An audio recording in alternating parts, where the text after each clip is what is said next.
everyone. Welcome to Asia Business Owner Podcast, A-Boss for short. With the changing economy, especially after pandemic, do you ever wonder why business lifespan is getting shorter? Do you ever wonder what causes it? Are you one of the business owners who are in the midst trying to figure a way out?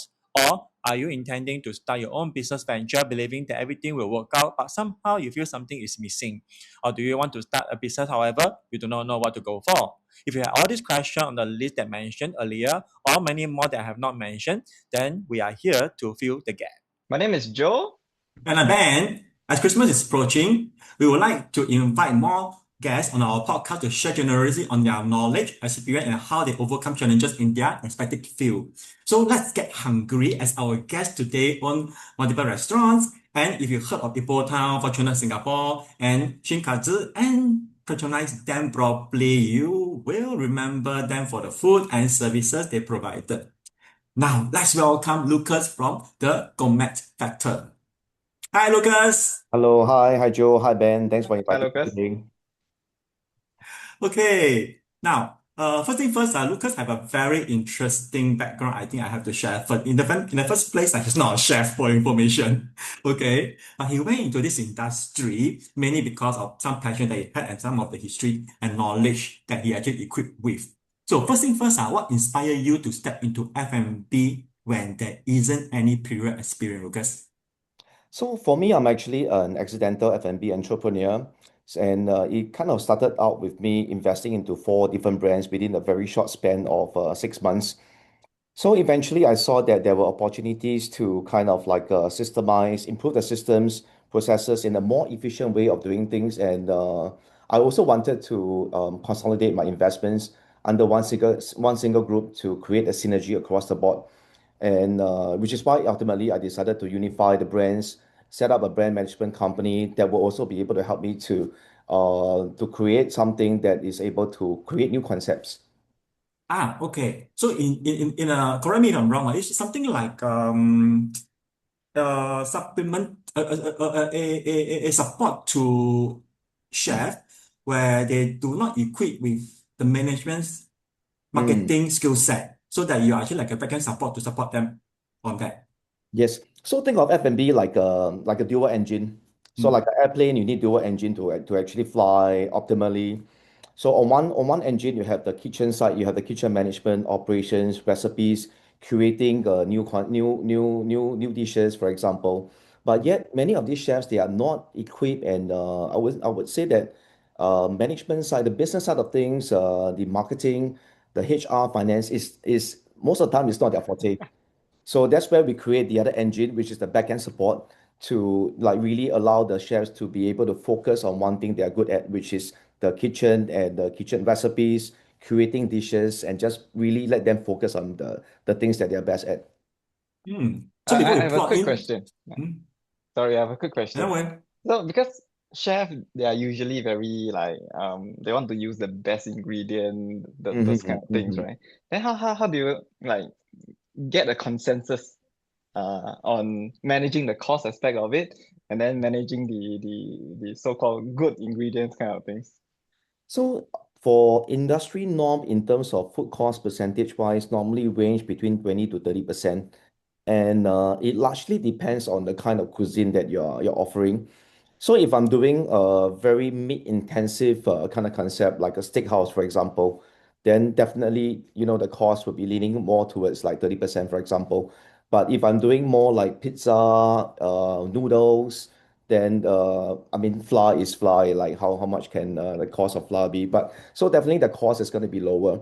And depending on the concept and the market positioning of the brand itself, we have to determine like, you do you want to sell a very premium steak in a hawker store? I think there was once I actually came across this food court in somewhere in town area. I shall not name the exact location, but in town area, and it's actually like a food court store, and they were trying to sell this wagyu steak for $30, 30 over dollars in fact.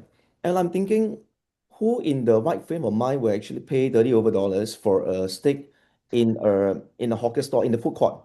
So these are the things that we have to normalize, we have to balance out. I mean, as much as like you said that chefs they want to use the best ingredients, but ultimately we have to fall back on the fundamentals and ask ourselves, what is the concept about? What is the market positioning? Like, are you positioning yourself to be a more premium brand or something that is a little bit more casual, fun dining? Then from there, you kind of like work backwards and determine that, what kind of ingredients, cost of ingredients you want to use. It's a Okay. Hey, balancing act. That's true. before we carry on, Lucas, you want to share a little bit about your previous history before you start to venture into F&B? Sure. So I think I went through quite a bit of experimentation stage in my 30s. I'm in 40s now, by the way. So in my You 30s, look young. yeah, I was doing things from car sales. I was in car sales for 6 years, and also I was doing. In fact, I set up several other businesses before as well. Prior to that, so I ever and ventured into a tuition business, tuition center business in town, and I also did a little bit of digital advertising businesses on the side as well. So eventually, of course, COVID happened.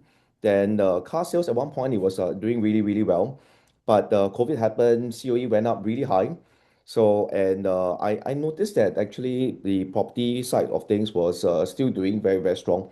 So that was the time I kind of like pivoted and I went to do property. I was a commercial real estate agent focusing on shop houses for a number of years.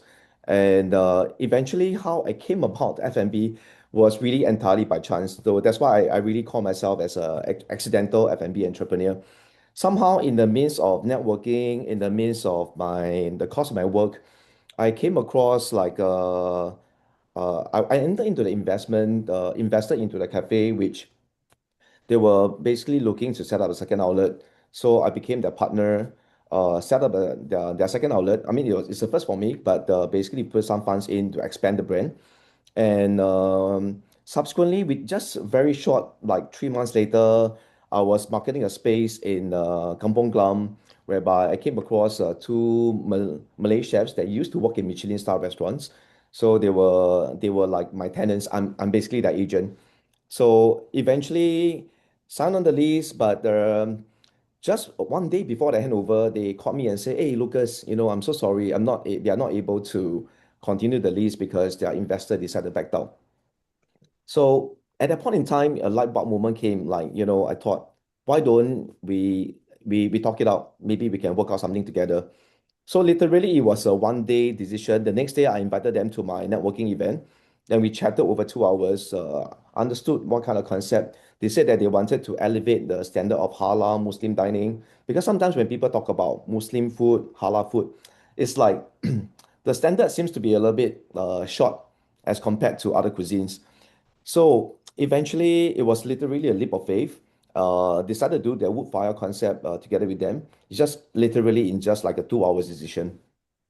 So shortly after, interestingly, actually, while we were doing the renovations for the wood fire restaurant, our interior designer actually approached me and said, "Hey, Lucas, he used to have some background in F&B as well. So he asked me whether I'm interested to partner with him to set up this Ipoh Town Kopitiam concept in Jewel Changi Airport."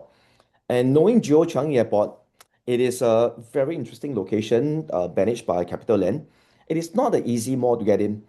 It's either you have a very strong branding or you have a very, very strong concept. So they were keen to let this Ipoh Town Kopitiam, this Malaysian cuisine concept to come into Jewel Changi Airport, which was what that sparked my interest to partner together with him. So after one, two, three happened so quickly. A friend of mine who is also my CopSec, but also a long-term friend of mine, he saw that, hey Lucas, like wow, now suddenly you very into F&B, yeah. And he at that point in time he had this inquiry from this Italian couple that wanted to bring the Italian brand over to Singapore. They actually had a restaurant in Sydney itself, Sydney, Australia. So we met up at my wood fire restaurant by the time it was operating already I still remember it was around October 2023. But of course, the first meeting, we didn't really like, talk too much about the business. We were just really to sense each other's vibe. I mean, the vibe is important, right? You got to really like be able to get along before you even talk about business. And of course, they went back, and 2 months later, they flew back in again. They started to share a little bit more about the business idea, what kind of cuisine they wanted to do. This Italian guy, Egon Mazzaioli, he mentioned that he wanted to do something that is more casual, fun Italian kind of cuisine, which like a lot of Italian restaurants, it's very solemn, like a very serious dining, white tablecloth, with all the cutlery settings and all that. So I felt that that was interesting, but again, at the point in time, I wasn't quite ready because remember I actually like invested into three different other F&Bs, just like maybe 3 4 months ago. So at that point in time, I initially said no to the business partnership, but right away after I said no, I felt this gut feel that that says that I really got to do something with them. Yeah, because one of the partners was apparently also a top 100 pizza chef in the world. And 2 weeks later, I called him back again. So he came back from Bali. We met up, chatted about 1 to 2 hours, and we handshake on the deal. And within a very short 2 weeks period, we actually went to look at, I think, close to 30 over outlets, and eventually settling down on the outlet at the Tanjong Pagar. So that was basically how my whole F&B journey got started. So Long story. basically, working with Michelin, they are actually more or less like a Michelin rate chef, isn't it? I wouldn't say Michelin chef, but some of the chefs used to work in Michelin star restaurants. Very Ah. very familiar with like how to make certain kind of fine dining kind of cuisine. Um, Interesting. In fact, for your story just now, I will summarize into just three steps that's probably form to what you are in right now. First is mhm, that find your strength. Basically, you have to find your strength in the previous career until you mm, realize that, hey, probably this is the one that I had. Then mm, opportunities step in where you are actually more or less ready at the point of time. Yeah. mm, Then you start to experiment the stage through trial and error. mm. And finally, you're able to find out your full potential and get it done in full gear. Yeah, I think the experimentation stage in my 30s was quite interesting, and I would say in a way crucial because I I kind of like I was in an advertising agency as well for 2 years, and I'm accounting trained. I'm a very numbers and logic person, but being in the advertising agency really opened up the creative side of things because I was basically managing events and campaigns for the Singapore Armed Forces when I was in an advertising agency. And of course, being in sales, like it really exposed me to relationships and knowing how to close sales. Like from someone, I'm an introvert by nature. So like doing sales is not something that's very natural for me, but being exposed to all these different kind of industries, different kind of job experience actually really allows me to be able to see and understand, like different aspects, systems, business, logic, numbers, marketing, creativity. So I think at this point in time, it kind of like allow me to put everything together into one. In Like fact, a I puzzle was like talking that. to a couple of business owner a couple of days ago. We was talking about numbers as well. Why did many new startup unable to survive? I think there are two skill set that they really lack of. Number one will be finance, like what you mentioned about numbers. Yeah. Yeah. So without understanding the numbers, you do Mm-hmm. not know how to budget it, how to plan it, like how much to spend, how much to set aside, and so on kind of things. And second skill set is probably the sales presentations, like you also mentioned just now. And I think you probably have learned through the previous career on the sales part. That's where to get you where it is right now. Am I right to say that? Yes, yes, yes. In fact, I learned something that was very interesting. I wasn't naturally a salesperson. So when I was doing car sales back then, I remember I was speaking to a client, and I was talking about we were talking late to about 7-ish p.m. So my boss back then, young as same age as me, but he basically started as a salesman, and he worked his way up to become a owner of this used car company. So I was at the company for a little bit. a very short 5 to 6 months, but I actually learned how to do sales from there because after that meeting with that client, he was telling me, Lucas, come, let me talk to you. I'm like, what happened? So he said, your sales talk is okay. Because I was basically talking everything about the car, talking about family, talking about this, about that. But he said, you don't dare to take credit card. You don't dare to close the deal. So it got me thinking. And it's true because I was basically talking about everything, but I didn't go for the most important thing, which is basically The to close the last stage. deal. So that really changed my perspective. So eventually, when I joined Cycle and Carriage Mitsubishi, I made it a point that every single customer that comes in to test drive, whether they show any expression of interest or not, I will always make it a point to ask for credit card. So when that happens, things change because now I'm able to understand the intent, the buying intent, and to also be able to qualify how serious people are, at the showroom. I mean, we are all guys. We probably have been to some car showroom to check out some cars and all that. Sometimes maybe we are ready, sometimes we are not. Maybe just window shopping and all. So that qualifying stage allows me to be able to um be more efficient in my follow-up, knowing which are the serious ones and which are the ones that's not.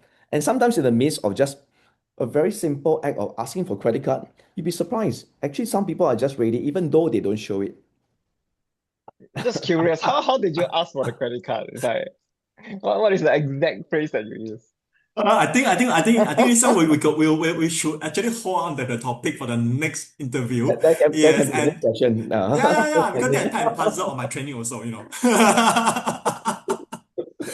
Okay, let's come to the next thing that I think most probably a lot of people will be interested to know, which is Yeah, that operating a restaurant or managing a restaurant is really not an easy job, let alone a multiple one. So yeah. how do you do it? So I think that there are two important fundamentals, systems and people. So we leverage the use of systems, including use of AI, to really allow us to create the most efficient process and having real-time information reporting. So that will be able to allow us to react very quickly. Then, of course, through systemizing things, we are able to reduce redundancies and allow us to create this high-level methodology in terms of management functions. Yeah. So secondly is I talk about people. So I believe in leveraging skill sets that I don't have. And of course, I mean, I have been exposed to a lot of different aspect of things, but I'm not the best in finance. I'm not the best in marketing. I'm not the best in HR. So what I do is I hire the best people who are good in this relevant department, the relevant functions, put everything together. Then I really like that create this backend support and the engine, to in turn be able to support the new concepts that we're creating or support some of our existing brands. So Okay. which is actually more important, systems or people? I would say that both are equally important, but okay, maybe to talk about that, I would say people are probably more important because people are the one that create the systems. Okay, Cool. now we have a challenge where, employing Mhm. correct candidate is such a challenge these days. And that's the reason why many companies, shifted their function more towards the AI kind of method just to Yeah. reduce manpower. So how do you able to get the best people during the period where, a lot of company are like, sneezing for the best talent in the market? Mm. I think we do things in a very transparent, in a very fair manner. So the people that I attracted I oh wait, actually the key management team right now in my HQ are not through classified ads, not through job portals. They are actually through word of mouth. People who maybe somehow know me through somebody else. And one of the guys that joined me, he said that, Lucas, I heard many good things about you, and he knows that he heard that I'm a very, very fair, transparent person. And so I think I have built that kind of reputation that is able to attract good people to come and actually join me. So talking about AI, so with these good people on board, we start to implement systems. We talked about systems earlier. So we use technologies. In the past, when we had all the individual concepts, it was like really everyone was just running at their own ways, own ideas of how businesses were run. So some of them were like collecting invoices. It can be like, this take out invoices. We had an administrative person that just process the invoice payments. And somehow, when we started to gather this team, we start to evaluate, is there a more efficient way of doing things? Can we implement like AI technology to really help us to be a little bit more efficient? So now we don't have an admin person to process invoice anymore because every delivery, every stock that comes in, all the invoice, now the receiving chef take a photo using the handphone and it's actually integrated with our accounting software. Then from there, our finance just process the payment, and it just kind of like allow us to have a very tight inventory management control, which also we are able to like curate recipes, knowing the exact dollar and cents, like really down to the sense of how much does a dish cost us. Then from there we work backwards. Oh, so if this dish is gonna cost us this much, we look at the market, how much are people selling, then we work backwards and determine the pricing. So these are all these systems that we actually put in place by having the right team in place. Mm. Interesting. We talked about people management earlier on. Now, we realize that Gen X, Gen Y, Gen Z that we are having, they all Mm. behave differently, and let alone that the incoming alpha that we have to face as well. So, how do you manage them as a group, or do you manage them individually? You mean the brands or the people? The people. Mm. Uh, Okay, this is very interesting topic that I was discussing with some of the business owner last week. We talked about this like okay, what causes the behavior changes in the in the in mm, the worker these days. Retention can be quite challenging if we are going to use like the industrial age kind of management. right. And what causes the changes of people behavior these days? Probably it's like actually more or less like a parent fault. Like it's our fault to brought them out this way because we tend to give them what they want because we are working, and the only way to show our love is to provide whatever they request, right? So they Yeah. behave more like employer, more like an employee at home, correct? So Mm. when this behavior form, and when they actually work, they somehow will bring the same behavior to the office or any place they are being employed. Do you agree? Yes, I agree. I agree. Mm, so I think we have gone through a transformation stage. For us, I think we are probably around a similar age range lah. I think, yeah. So I mean, we went through a age whereby we actually had pages.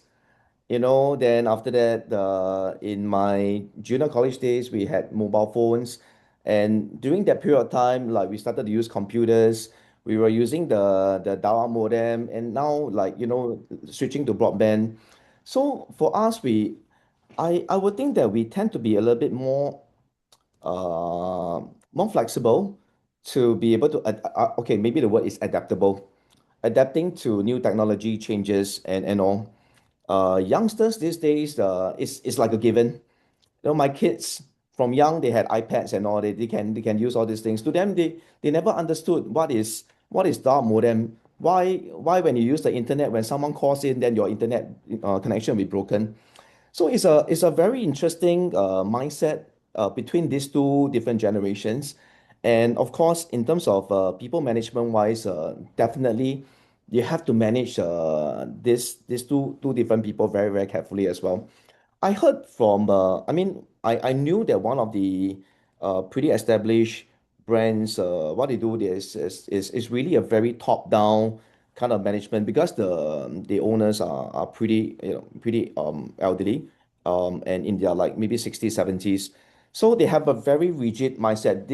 I tell you to do what you follow, you don't question. So it became a management style where people don't probably even want to suggest because if I suggest something, you're going to shut it down anyway. Then you know what's the point of suggesting? But I do a very flexible kind of approach in terms of management. So I like to engage in discussion, hearing every single one's opinion, people who are very experienced to people who may be relatively young in the industry, because people who are young in industries, they actually have a lot of different ideas. So it's really coming together to kind of like balance out being a very top-down management to something that is being very inclusive in terms of discussion. Yeah. Okay, interesting. Anyway, we probably will go into detail of that some other time or next sections. Mm, Let's go back to the same topic on the F&B struggle these days, lah. sure. Given the challenges on many F&B are facing, like for example, increasing rental, manpower shortage, and material cost increment, I think most likely is the cost increment that really affected many F&B here. So how do you overcome it? I think prior to setting up any brand concept, any new concept or any new outlets, we actually do a pretty thorough cost analysis and projection. So we always project based on the a very conservative scenario. And ultimately, we look at like, based on this concept, what is the manpower required in the back of house, in the kitchen, in the front of house, the service side? What is the cost going to be? What's the cost percentage? What is the estimated sales? So with that, we work backwards and we ask ourselves whether we are able to accept the bottom line. So if we are, then only then we are comfortable to 100% confident of going in. So at any point in time, if any of the cost goes out of our projection, I think we will just say no. This is interesting. It looks really good, but it may not be worth the effort. Yeah. Oh, that's very much on the knowledge of a CFO, isn't it? Uh, as a management, you have to kind of like balance out. You don't have to have the intricacies, the details, the knowledge of a full-fledged CFO, but you still need to somehow be able to crunch the numbers at your fingertips. Hmm. Okay, let's talk about something more interesting. What is your motivating factor that keep you going? I would say my children are a big source of motivation because growing up, I don't come from a well-to-do family, and there were a lot of struggles. Like I had to work throughout my even my uni days just to even support my living expenses on a week by week basis. So I really wanted to let my children, have a better life and not be worried about finances, but to really explore what they really like and fulfill their fullest potential from there. Hmm. That's one. Secondly is also I have this strong desire to really build a strong and also a fast rising F&B group, not just in Singapore but regionally as well across Southeast Asia. What is the goal then for the next 3 years maybe? We are planning to set up at least about 3 to 5 outlets on a yearly basis. So next year we are looking at least about three, actually five outlets. There are plans in place already, and there are overseas expansion plans as well. So from there we will start to look into franchising, working with overseas partners to really exponentially increase the number of outlets we have. Okay, that's very interesting. Talk about franchising. Let's go along the line. So, as many franchising brand venture into Singapore, Mhm. do you think that our small market here still able to accommodate, the already situated situation that we are in right now? I think a market or any market, not just F&B, but any market will have its own way of balancing things out. So there will be always weak people that will leave the industry, strong players coming in trying to dominate the market. The same goes for like even real estate. You have attrition rate is very high, but yet on the same time you have so many millionaire producers and all.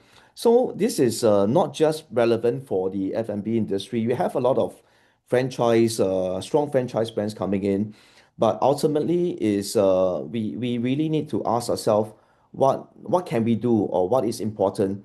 So just like what Jeff Bezos have actually mentioned, like a lot of people ask him, what is going to change in the next 10 years?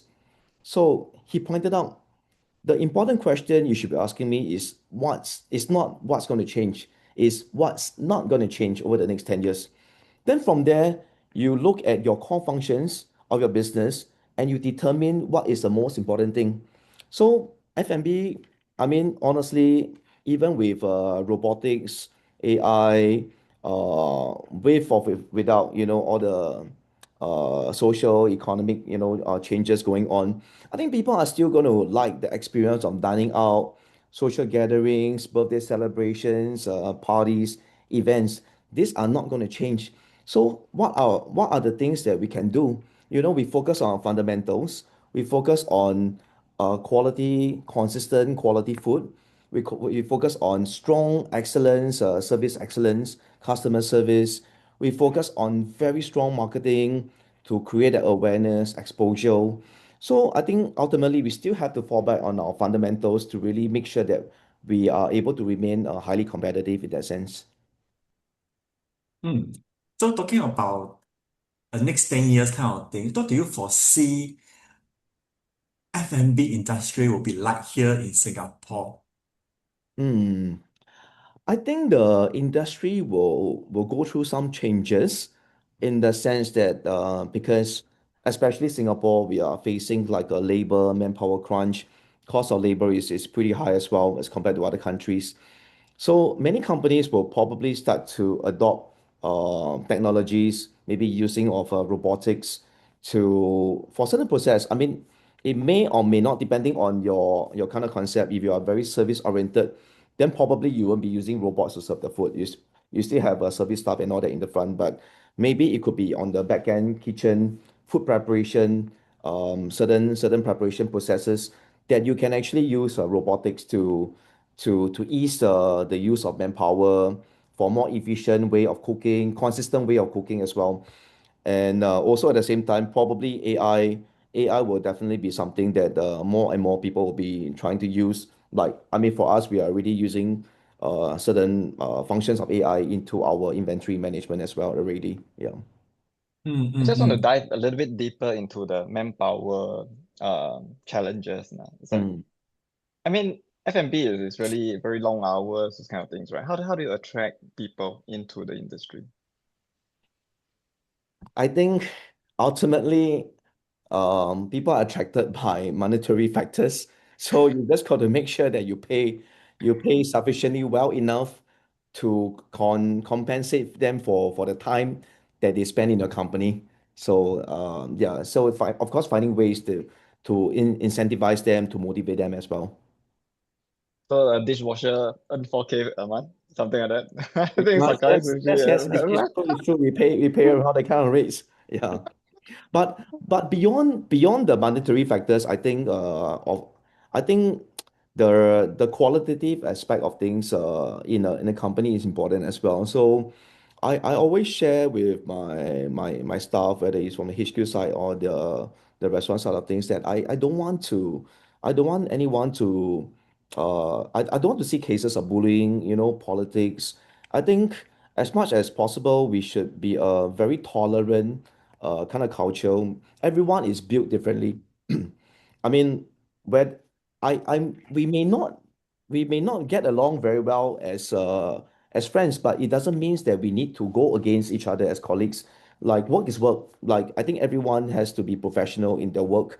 Ultimately, after work, whether you want to hang out together, and that's it's just really entirely up to you. But just because you don't you're not able to accept the other person's personality doesn't mean that you need to put the person down or backmouth a certain person. So I think the culture has to be right.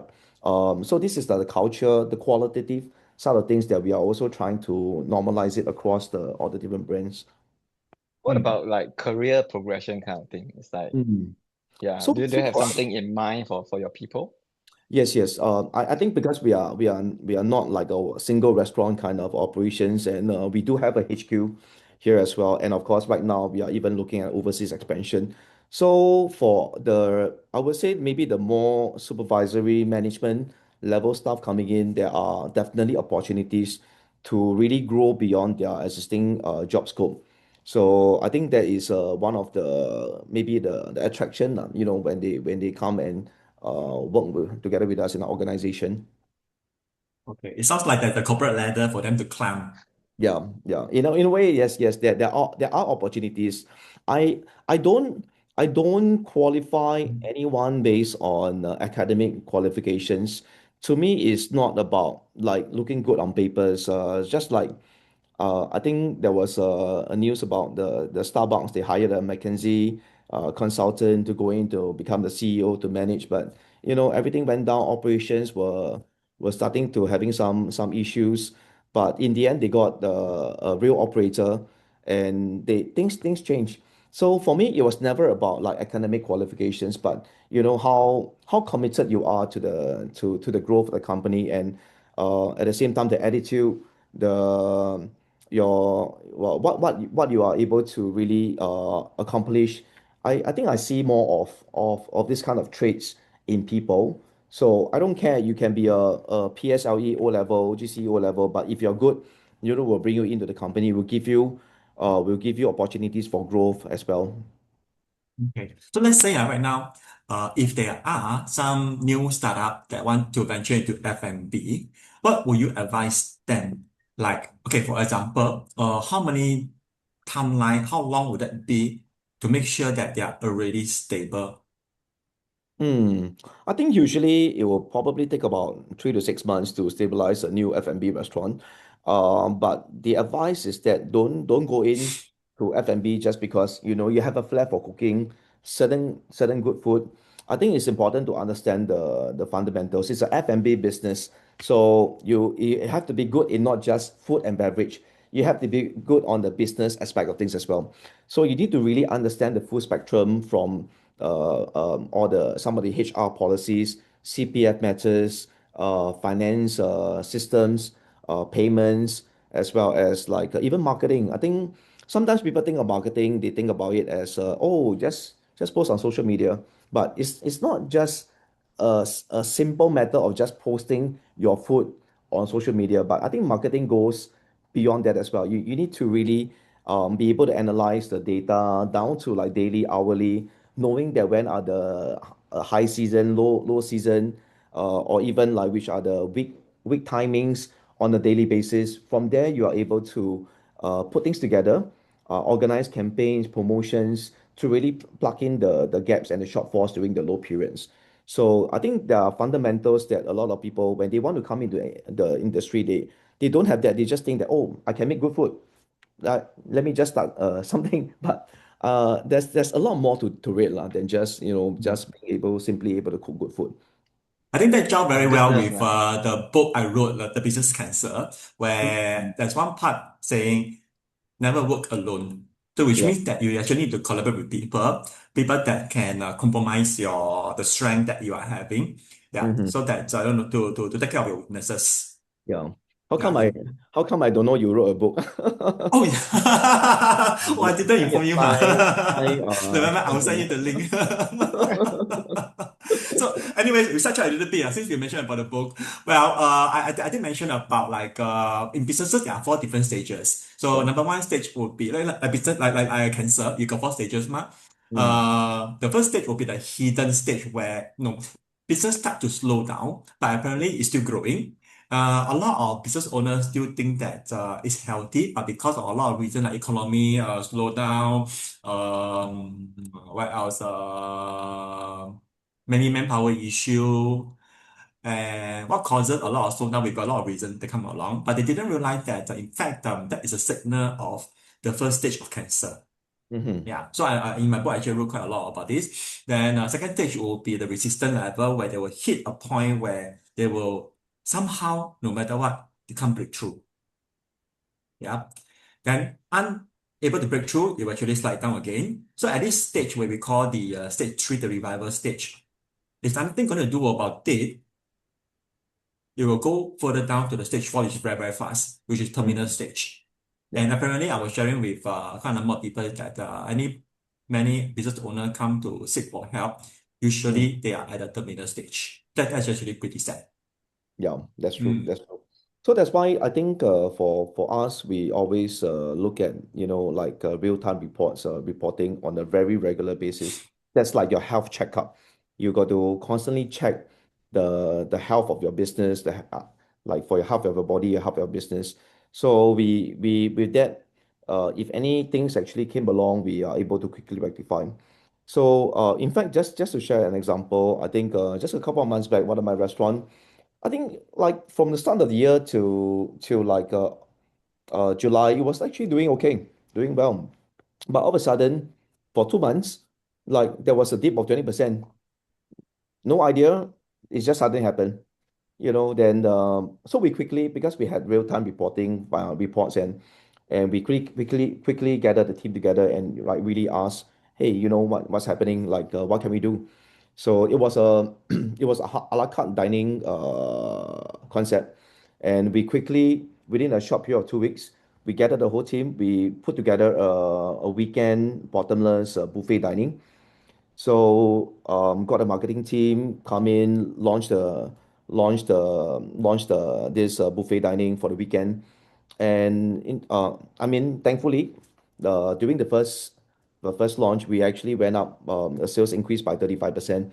So I think that's where having awareness of your health of your business, like you said, Ben, is really important. You cannot wait until the terminal stage, then you seek help. By then it's really too late already.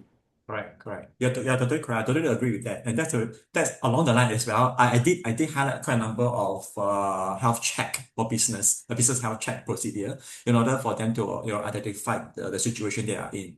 Okay, let's Mm. come to the next question that is, I think Joe will be very interested, which is how do you identify or explain on the leadership skill that you are having? But what kind of leader what kind of leader yeah, you are actually will how be do you good. describe yourself as a leader? Yes. Yeah. What kind of style? I'm a very inclusive leader, I would say. My management style is more inclusive. I like to hear everyone's opinion. I don't think that, I may have the best idea. And so I always like to make it a point for everyone to share, whether in terms of like a different aspect, like because we talk about so many different things from marketing to operations to service and things like that. So I I I am I like to I have certain vision, of how I want the company to grow. And with that vision, I share with the team like, okay, I think this is how we want it to be, but how can we get from point A to point B? And that's where, I think we hear ideas and we evaluate ideas together. Sometimes I may have a good idea, sometimes I don't, you know. So then that's where I think we are able to really be inclusive in that sense, lah, to really hear out everyone. And so I don't believe in a top-down kind of management style, lah, to be honest. Yeah. So I still like to be inclusive and also to understand, where we can actually, find the best ideas from. Mm, I think the top-down kind of a leadership doesn't work in this day and age anymore. exactly. Especially if you're gonna deal with Gen Z, some of the younger people, they're not gonna listen that way. An open leadership, I would say, but then the challenges is that having a good listening skill is also not easy. Of course, of course. Yeah. Okay, now this is some question that I would like to ask on behalf of the public. Do you have Mm. any Christmas promotion? Actually, as a matter of fact, we do have quite a bit of Christmas promotions and all that. Yeah, but it's too many to share because quite a number of brands. Yeah, so maybe I suggest you can come and check out our social media and really see what are the kind of promotions that we are actually running. Okay, cool. So for that, I think we can more or less summarize on the session today. First thing first, I think before and for the benefit of anyone who want to start a business, from Lucas' point of view is that do find your strength first. Yeah. Hmm. So if you do not know your strength, then chances are you might have a lot of challenges, all right, along the way. Yeah. Then after that, you have to go along to experiment the stage to trial and error. Okay, be it correct or wrong, but you have to fine tune it to make it Hmm. right. Then last but not least, full potential in full gear. Yeah, just don't look back. Just go ahead in the full potential that you already have it here with the chances and opportunity that appear in front of you. But at the same time, I do have an open leadership skill, a listening skill set that able to adapt any generation that join your team. And Yep. last but not least, I think that motivating factor will be very important. I think everyone have different motivating factors, okay, and that what keep you going, which is your children. Yep. Okay, so one last question is which is that how do you want to be contacted if anyone who have a better idea that want to collaborate with you? I think you can always reach out to me directly or just drop us an email. At our email is enquiry@thegourmetfactor.com. Okay, cool. In that case, we will put it at the last of the podcast to showcase to everyone. Okay, and with that, we thank Lucas for his sharing today, and we sure hope it make everyone hungry to pursue their dream and road to success. Yep. However, if you want to have more successful and achieve more for the incoming year, there's one thing that everyone need to do, which is remember to like us, follow us, and bookmark us.